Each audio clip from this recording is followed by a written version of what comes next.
Hello to everybody. We are really excited to be here in order to share good, cool information about brand protection and how we can protect our assets, and also how new technologies affect on brand protection. Personally, I've been in the domain industry and brand protection industry for the last 12 years, so I've been lucky enough in order to explore and to live by myself all the changes that have been passing over time this decade, and also facing a lot of threats before customers, helping them on thousands of cases. And after all of that, always comes an important question in here, which is, online brand protection is an unresolved matter? Yes, it is in most of the cases. And why? Because there is a widespread belief related to brand protection that when you have to start your business or when you have an ongoing company and a strong or consolidated business in any market, you only have to register a trademark, for example.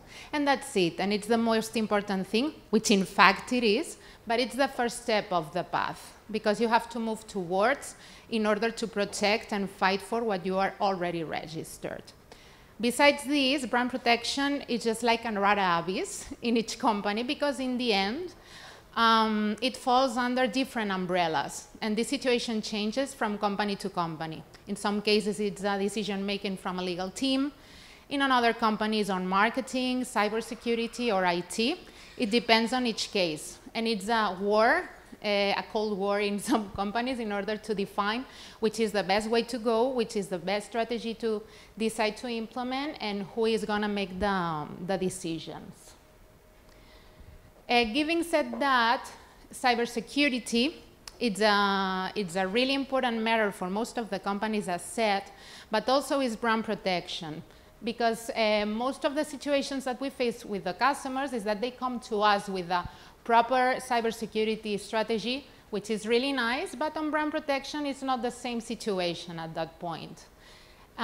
Because cybersecurity is all the strategies that we have to undertake inside our companies to go outside, but brand protection measures everything on the outside, protects us from all the things that can happen on the internet, so it's really important.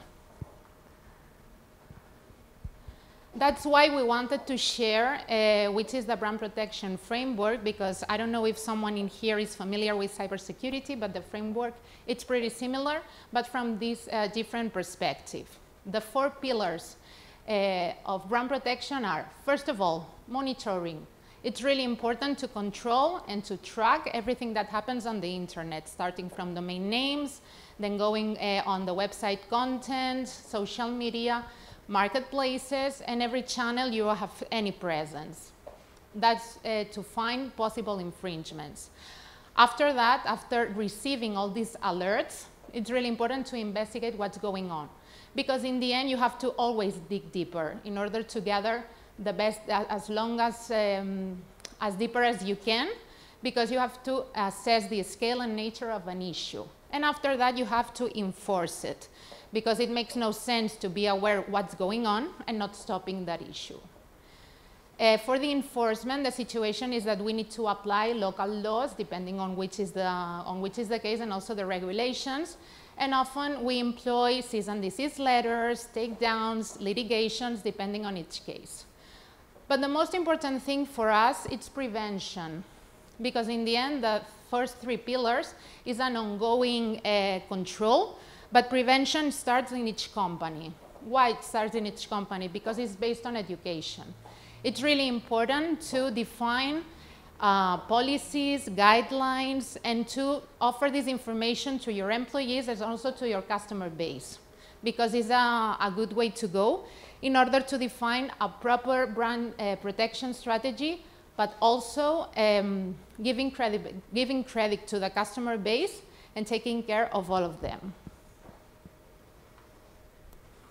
That's the importance of a good brand protection strategy, because it's the only way to prevent the abuse of everything your brand stands for. Avoiding like unfair competition, not lose value, not lose credit in front of your customers, protecting the marketing investment, for example, protecting the production of products, services, and everything you need to sell. So it's really important to have this well deployed. And on top of it all, there is the new technologies, which is another complexity that we put in the way. And recently, as you see, we heard a lot of changes and things and topics like blockchain technology, and then the metaverse, and all the controversy in the metaverse and the misuse of NFTs and so on. And then the groundbreaking change, which is artificial intelligence. Why is groundbreaking against the other ones? Because in the end, affects all of us, not only on our professional field, but also on our personal lives. So it's really important to take care of this part. Alazne, please tell us how we can protect from not only from artificial intelligence, but also from everything that entails. Thank you very much, Monica, and thank you, our host, for having us here talking about this important matter. So, I wanted to start with an anecdote with my mother the other day. She runs a jewelry business back in my hometown. And she is a family business, nothing to do with this type. But she was finding a new location for a new store.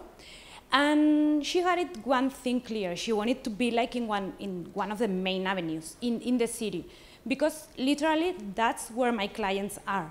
So I thought, okay, but that avenue used to be quite conflictual in the past, strikes, demonstrations. And I thought, okay, jewelry business is, of course, in security terms, it's quite a sensible business. So I thought, I said that to her. And her answer was, yes, I know that. And that's why I asked for a quotation for a double window and a store for security. So I had, okay, she has the answer. She was talking about presence and protection. So I thought for myself, why it's so obvious in offline world to have the answer, to have the presence and protections, and yet when it comes to my clients about digital sphere, it's much more difficult to convey these ideas, these simple ideas. It's about presence and protection. And I make here a little disclaimer, that we lawyers love to do disclaimers. I talk about offline and online, no real world, digital world, because nowadays, real world, it's both. It's offline and online business. So, going further, let's talk about presence. What's presence? Okay. Presence now, for example, in an IA-governed reality, it's inevitable. It's there. You are there already, and it's not bad because artificial intelligence is that processing data that is already existing. So, particularly for big businesses, relevant businesses, that's good. That's a sign of presence. That's a sign of importance, relevance. So you will be there. But our approach is like having a conscious presence in that sphere. So you are under control. Just when a business goes, for example, to a new country, we have to make a well-tailored plan, strategy. So it's just the same. It's a new context, so let's work on that. How do we work on that? So here, pillars are clear. There is analysis, there is a planning, implementing, and revision, classical business. But okay, let's talk about analysis. What's analysis in this context? So analysis in this context is going there and having what's going on, what the rules are, what trends we do identify, what's coming next. And it's also doing a lot of branch search. What is already being said about me there? What's my position? What's the view of everyone there outside me if they do a search? So that's essential. Here, you can have a huge help of professionals. There's a lot of business intelligence. There are solutions. They can provide you this data, and at the end of the day, it's collecting all this data. So second step is planning. Is taking that and doing a plan, coming with a plan and setting the priorities. Then implementing, coming with all the stakeholders, coming with your workers, and communicating that. And last but not least, because it's one of our main worries, is coming with monitoring. A good monitoring, a good revision of everything back, coming back continuously, it's essential. So this presence, of course, has a counterpart, and the counterpart is you need to be protected. And what's protection?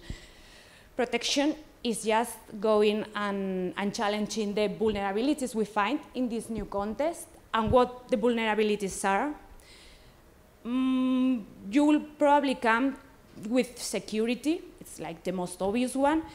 What's security? Security is not just cybersecurity, because cybersecurity is having the house well constructed, it's having the house protected to lock. But security is also a change of mind, a mindset, a new mindset we have to all acquire in this sense. So our approach is security by design. From the very beginning, when you launch a product, it's giving this security enforcement, and also, and very importantly, because we are having some issues in that sense. So, for example, we are identifying it's a common problem. It's taking care of who you are allying with, who your providers are, and who your partners are. Why I tell this? For example, going to market, you have to choose very properly where you market your business, where you take your business. That's essential for us. So because their plans, their policies, their values also to IP, to other things will be yours in front of everyone. So that's essential for us. So a good planning here, a good action plan, a good crisis management plan is good. It's good to have, it's essential. And when it comes to challenges, the second part, and maybe not that obvious one, is brand integrity keeping. What's bad brand integrity is the image, or keeping that image that the people has, the consumer have of me, but keeping it in the digital world. So here are two main challenges. One of them is counterfeiting and impersonation. Counterfeiting, both, they are having two situations. They are becoming, in terms of volume, extremely easy to have. A case of this type of cases, for example, it's super easy to put counterfeiting products in market in a click. It's just a matter of hours. And impersonation, same. It's creating a profile, simulating a business. It's extremely easy and extremely, anyone can do that. No, you don't have to be professionals like they used to be in the past. So that's one of the major problems that is coming now. And another one is delusion. It's losing in that nebulosa of things. It's losing your character, losing your identity.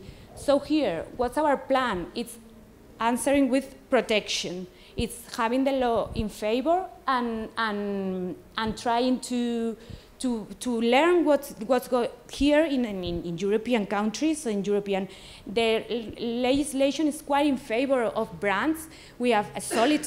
I think they are gonna tell after that, but we have a very solid scheme of laws, of regulations. We have now the new ones that are this Digital Service Act, Digital Market Act, Artificial Intelligence Act, but we have also the classic ones. We have the trademark law, the competence laws, the business laws, civil laws sometimes. So we had a quite solid framework here as it comes to legal protection.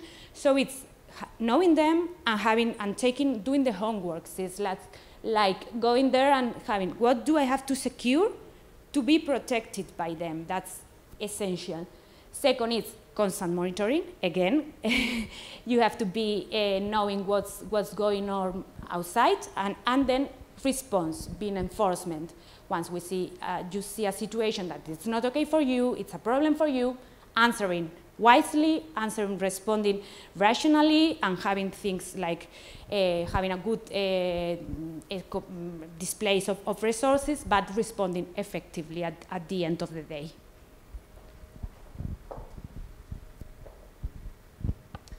Well, and the last message that we want to convey to you, and the point that we try to not educate our customers, but let them be aware, is to be focused on what's next. This doesn't mean to lose focus on present, on what's going on through this permanent monitoring and so on that we've been exposing recently. But it's important to keep an eye of all the upcoming changes that will bring. These are based in 4 pillars as well as brand protection, as we said prior. The points are, don't be afraid of new technologies and advances, because in the end, they are progress. The point in here is to know the processes, to know how they function, to study them, and to understand the pros and the cons. Because after that, we can take advantage of them, incorporating them in our daily basis, in our businesses, if they can benefit us. But the most important thing, as said, is to stay awake, because there's always something new on the table. For example, in 2025, the new trend, it's already on the table because it's up on discussions in big corporations on 2024, but I think that this will extend not only for next year, but maybe we'll talk about it until 2030, is post-quantum cryptography. I don't know if somebody has read about it. It's kind of weird, but let's see what happens. And that's it. I hope you find it useful, and thank you very much for letting us be here.